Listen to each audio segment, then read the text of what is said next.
1TB를 만들 수 있을 것인지, 아니면 실패해서 그냥 공중분해 될 것인지. 이렇게 이쁘게 녹습니다.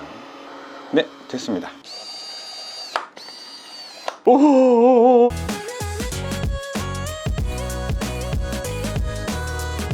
안녕하세요, 꼬마신발입니다. 여러분, 제가 오랜만에 현질을 조금 했습니다. 이번에 가져온 아이템이 뭐냐면요, 맥북 네오입니다. 이 맥북 네오 같은 경우에는 높은 사양은 512기가, 낮은 사양은 256기가, 딱 이렇게 두 개밖에 없어요. 터치 아이디가 있고 없고의 차이 정도밖에 없습니다. 오늘 제가 작업할 내용은 1TB로 업그레이드를 해볼 겁니다. 그리고 많은 질문이 있었는데요, 이런 맥은 메모리 업그레이드가 안 되냐라고 물어보시는 분들이 있는데, M2, M3, M4, M5 같은 경우에는 별도로 AP 위에 있는 메모리를 분리를 해서 업그레이드를 할 수 있는 경우가 있기는 합니다. 하지만 지금 이 제품 같은 경우에는 아이폰 16 프로, 16 프로 맥스에 들어가는 AP가 들어가 있습니다. LPDDR 운영 시스템 메모리가 AP 바로 위에 완전히 밀착되어 있기 때문에 이거를 분리 성공한다고 하더라도요, 둘 중에 하나는 포기해야 됩니다. AP를 날리든 LPDDR 쪽으로 날리든 이 둘 중에 하나를 날려야지만 하나의 칩을 살릴 수가 있다는 거고요. 두 번째는 이렇게 전용으로 나와 있는 AP에 들어간 메모리 같은 경우에는 별도로 업그레이드 할 수 있는 호환 메모리는 없어요. 그렇기 때문에 시스템 메모리 자체는 업그레이드가 불가능하다는 거 참고해 주시고요. 제가 과연 이 새 제품을 뜯어서 정상적으로 업그레이드를 해서 1TB를 만들 수 있을 것인지, 아니면 실패해서 그냥 공중분해 될 것인지 지금부터 한번 시작을 해보도록 하겠습니다. 이 작업을 위해서 오늘 구매한 제품은 바로 이겁니다. K8A5라고 시작하고 있죠. 저는 중국에서 구입을 했는데요, 만약 여러분들이 가지고 있는 고장난 아이폰이라든지 고장난 맥북 속에 만약에 이 메모리가 들어있다 라고 하신다면 여러분들은 땡 잡은 겁니다. 왜냐하면 오늘은 제가 메모리 업그레이드를 이 메모리를 가지고 할 거기 때문이에요. 자, 그럼 지금부터 언박싱을 시작하겠습니다. 맥 시리즈의 새 제품을 뜯는 건 처음입니다. 어떻게 뜯어야지?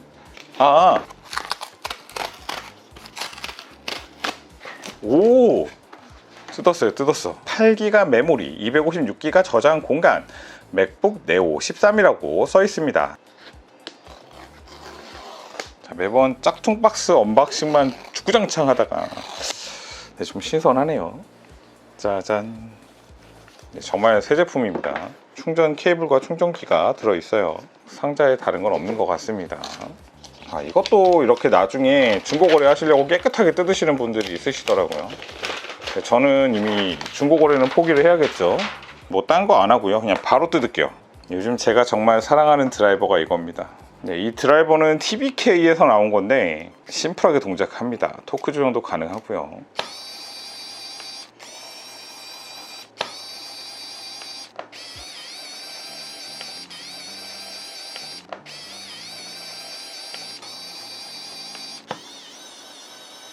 나사는 모두 풀었습니다.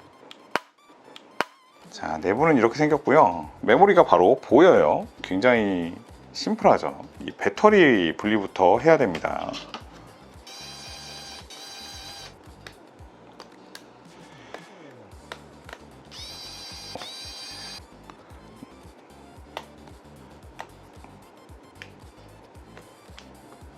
오늘 내용은 난이도가 높지 않아요. 메모리 업그레이드 중에서도 굉장히 공간이 넓고 쉬운 작업이다 보니까 누구나 시도해 보실 수 있을 겁니다.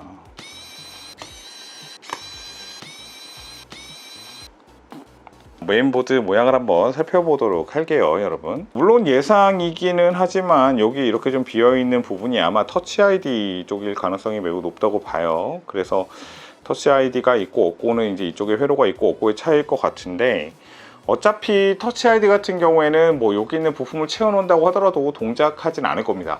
왜냐하면 아이폰은 기본적으로 뭐 AP랑 세트로 나와요. 그렇기 때문에 혹시라도 부품을 구한다 하더라도 동작을 시키지는 못할 겁니다. 지금 현재 메모리는 기존 거랑 똑같습니다.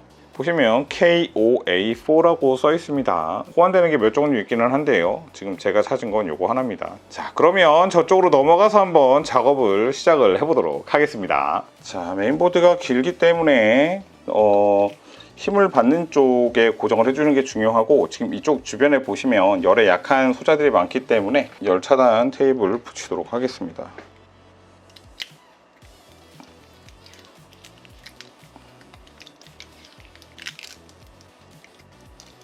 꼼꼼하게 붙여주는 게 중요합니다. 자, 이렇게 해서 이런 모양으로 시작을 하겠습니다. 흔들리지 않게끔 잘 체크합니다. 혹시 하실 수 있다면 이쪽을 뭔가 높이가 비슷한 걸로 받쳐주시면 좋아요. 이렇게 해서 높이를 조금 맞춰주겠습니다. 자, 먼저 언더필 제거를 해야 되기 때문에요. 자, 처음 온도는 한 250도 정도 주겠습니다. 250에 풍속 40입니다. 자, 이렇게 살살살살 해서 주변에 언더필 제거도 하고요. 메인보드의 기본적인 온도도 좀 더 높여주시는 게 좋습니다. 성공 확률을 좀 높이는 데는 충분히 도움이 돼요. 자, 이제 어느 정도 열이 받아졌으면 온도를 높이겠습니다. 네, 400도, 풍속은 50입니다. 평소보다 조금 더 높은 온도로 작업을 해주는 게 좋습니다. 이제부터는 언더필이 살짝 벗겨지죠. 보이시나요? 네, 한 번에 집중해서 하려고 하지 마시고 뜨겁게 했다가 띄웠다가 약간 이런 느낌 있죠? 이런 식으로 해서 언더필을 잘 제거해 주셔야 됩니다. 이렇게 하지 않으면 잠시 메모리를 분리하는 과정에서 이 소자들이 다 떨어집니다. 각도는 항상 본인이 작업하기 가장 좋은 각도를 만들어 놔야 돼요. 자, 이제 전반적으로 열을 골고루 가해주다가 이렇게 딱 하고 띄워주시면 떨어집니다.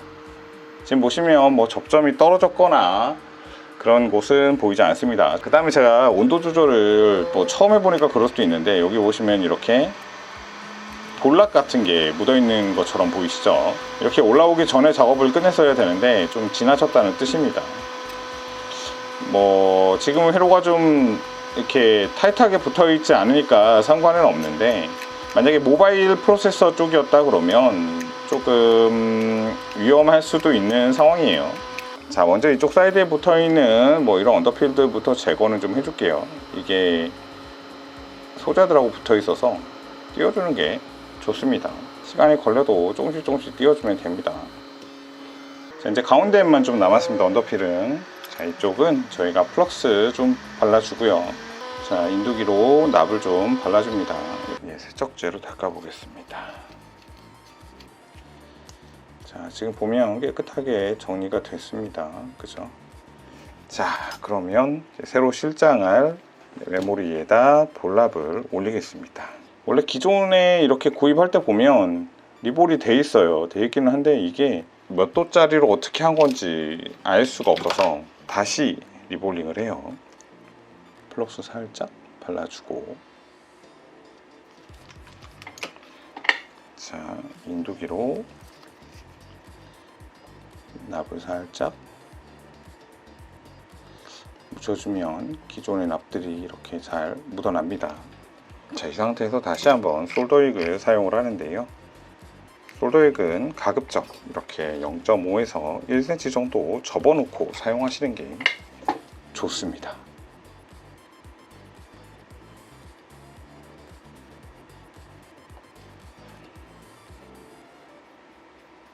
자, 됐죠.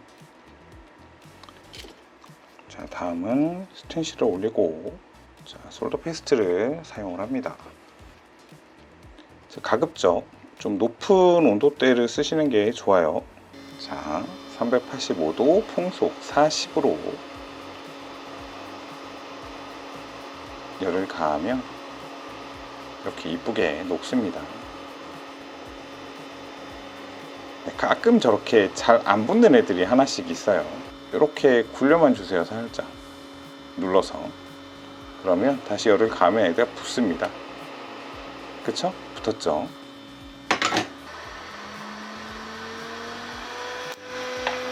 자, 다시 플럭스 살짝 발라주고요. 네, 너무 많이 바르시면 안 돼요. 자, 이렇게 똑똑똑똑 찍어줄 수 있을 정도만 발라주시고 자리를 잡아볼게요. 짜자잔 짜자잔 짜자잔. 자, 여러분 보시면 아시겠지만 제가 평소보다 플럭스를 많이 안 바르고 있는 걸 확인할 수 있을 거예요. 그대로 실행해 보겠습니다. 자, 플럭스 살짝 발라주고요. 네, 많이 안 바릅니다 진짜.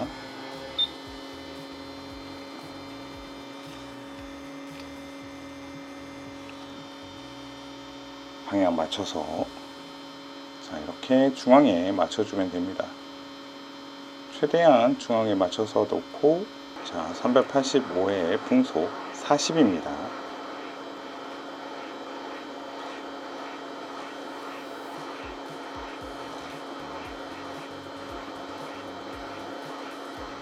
살짝 움직였죠. 지금 살짝 쳐보면 이렇게 조금씩 움직이는 거 볼 수 있을 거예요. 네, 보이시죠? 네, 됐습니다. 자, 식혀줄게요.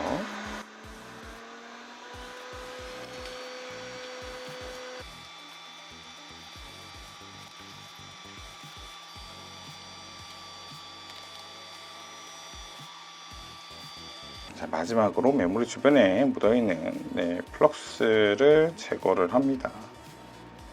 살짝 닦아줄게요. 자, 그럼 이제 다시 옆으로 이동하겠습니다. 작업이 모두 완료가 됐습니다. 조립을 해서 정상적으로 동작이 되는지부터 확인을 해볼게요.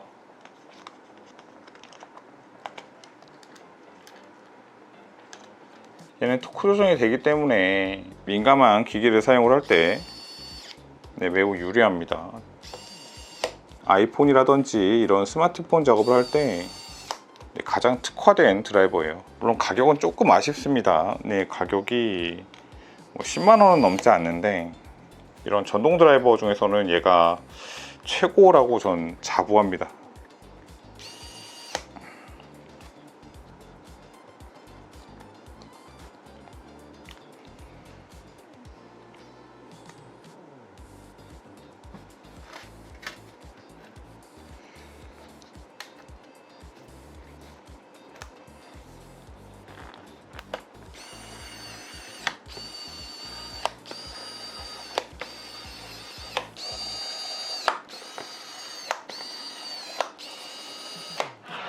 다 됐습니다.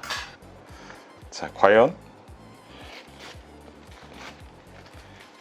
현재 전원을 입력을 해봐도 아무런 반응이 없습니다. 왜냐면 이 맥북 네오에는 아무 내용도 담겨있지 않기 때문입니다. 윈도우 시스템에서는 불가능하고요. 맥북이 있어야만 그 다음에 이제 OS 설치를 해볼 수가 있어요. 앱스토어에 들어가서요, 애플 컨피그레이션이라는 앱이 있습니다. 저는 이미 설치가 되어 있기 때문에 바로 실행을 해보겠습니다. 기기 연결이라고 나와 있죠. 자, 이제 이 맥에서 펌웨어를 기록을 해줄 겁니다. 중요한 건 펌웨어를 기록할 때는 항상 액정 쪽에서 가까운 이 C타입 단자에다 연결해 준다는 걸 잊지 마십시오. 다른 단자에는 동작을 안 할 수 있어요. 자, 이렇게 연결하면 DFU라고 화면이 올라옵니다. 더블 클릭을 하고요. 모델은 맥북 네오라고 되어 있고요. 상태는 DFU라고 되어 있습니다. 이 상단에 보면 업데이트라고 있어요. 자, 이 버튼을 눌러봤더니 동작을 수행할 수 없습니다 라고 나옵니다. 이 상태에서 복원을 눌러줍니다. 기기를 업데이트하는 중입니다 라고 나오고 있죠. 시간이 좀 걸릴 겁니다. 가끔 애플 컨피그레이터가 버전 때문에 설치가 안 되시는 분들도 있을 수 있어요. 그렇기 때문에 맥북에 OS 혹시라도 최신 버전이 아니시면 버전 업데이트를 해야 될 수 있습니다. 펌웨어 기록이 모두 완료가 됐습니다. 기본 세팅부터 진행을 해야 되는데요, OS를 재설치하는 작업을 진행을 하고 있는 거예요. 끝났습니다. 자, 됐습니다. 일단 기본적인 정보는 바로 확인할 수가 있어요. 이렇게 보시면 맥북 네오 애플 A18 프로라고 되어 있고요. 메모리는 8GB라고 적혀 있습니다. 자, 그럼 저장 공간이 늘어났는지부터 한번 보도록 할게요. 자, 여기 보시면 저장 공간이 957기가, 총 994기가를 사용할 수 있다라고 올라갔습니다. 자, 그러면 실제로 애플에서도 판매하고 있지 않은 1TB 맥북 네오가 탄생을 한 건데요. 그렇다면 애플에서도 분명히 이 1TB 기종을 만들 수 있었을 텐데 왜 안 만들었을까요? 우선은 뭔가 문제가 생길 수도 있으니까 일단 우리가 열화상 카메라로 혹시라도 좀 특이한 발열이 생기는지부터 체크를 해볼게요. 지금 보시면 요 키보드 위쪽, 여기가 우리가 메인보드 중에서도 메모리 작업을 했던 곳과 AP가 들어있는 곳이에요. 부팅되는데 한 25, 6도 정도까지 온도가 올라간 걸 확인할 수 있습니다. 바닥면도 한번 살짝 볼까요? 네, 현재 충전 중이기는 한데요. 자, 뭐 그렇다 하더라도 네, 지금 바닥 쪽에서는 네, 이상 발열은 없습니다. 27도, 6도, 7도 정도면 매우 양호한 거예요. 현재로서는 네, 큰 문제는 없어 보여요. 맥북 네오의 저장 공간이 부족한 문제는 뭐 제가 봤을 때는 좀 크다고 봅니다. 결국은 별도의 클라우드를 사용을 하던 뭐 이런 USB 플래시 드라이브 같은 저장 공간을 따로 사용을 해야 된다라는 건데 뭐 이런 것도 상당히 불편할 수 있잖아요. 그냥 이 자체 저장 공간을 높이는 것도 매우 합리적이라고 저는 생각을 하기 때문에 좀 더 비싼 맥북을 사용한다 하더라도 저는 업그레이드 할 것 같아요. 자, 그러면 이제 속도 측정을 한번 해보도록 할게요. 스타트를 한번 해볼게요. 순정 상태일 때는 테스트를 아예 안 했잖아요. 그래서 이렇게 비교 대상이 없다 보니까 온라인상에서 테스트한 속도를 가지고 와서 비교를 해봤는데 저희 쪽에 좀 속도는 떨어지는 것 같아요. 메모리의 스펙이나 이런 것들이 조금씩 차이는 있을 수 있겠죠. 하지만 이론적으로는 큰 차이가 안 나는 게 맞아요. 애초에 이 맥북 네오라는 것 자체가 웹서핑용, 문서 작성용, 동영상 시청용, 자, 이런 수준으로 대부분 생각을 하고 구매를 하시기 때문에 우리가 메모리 업그레이드로 얻을 수 있는 이득을 굳이 계산을 해보자면 256과 512의 가격 차이는 20만원 정도 났으니까요. 간단하게 생각을 해보면 256과 1테라의 가격 차이는 대략 40만원 정도라고 봐도 되지 않을까 싶습니다. 이 메모리의 가격이 20만원이었으니까 대략적으로 한 20만원 정도의 금전적인 절약을 볼 수 있었다라고 할 수 있고요. 1TB 모델을 직접 개조해서 쓰시는 분들이 많지는 않으실 거라고 생각을 하기 때문에 좀 레어한 제품이다라는 그런 자부심을 가지고 사용해 볼 수 있을 것 같습니다. 어찌됐건 우리 저장 공간 업그레이드는 오늘 성공한 걸로 이렇게 보고 마무리해도 될 것 같습니다. 자, 이게 아이폰 16 프로와 프로맥스의 AP가 동일하게 들어갔기 때문에 그 시리즈에서는 네, 저희가 1테라까지도 사용을 했죠. 그렇기 때문에 1테라까지는 이제 안정빵이다 생각을 하고 이렇게 작업을 했던 거고요. 맥북 네오 2 같은 게 나온다. 그래서 이제 그곳에다가 아이폰 17 프로나 프로맥스의 AP가 들어간다라고 한다면 우리가 충분히 2테라까지 업그레이드를 해볼 수 있지 않을까, 이제 그런 기대를 한번 해보도록 하겠습니다. 오늘 작업 자체는 난이도가 높진 않았습니다. 오늘 작업한 내용들 잘 정리를 해서 여러분께 공유를 해드릴 테니까 혹시 도전해보고 싶으신 분이 있다면 과감하게 한번 시도를 해보시는 건 어떻겠느냐, 이렇게 한번 말씀을 드려보겠습니다. 오늘 영상은 여기까지 하겠습니다. 영상이 도움되셨다면 구독과 좋아요 부탁드리겠습니다. 감사합니다.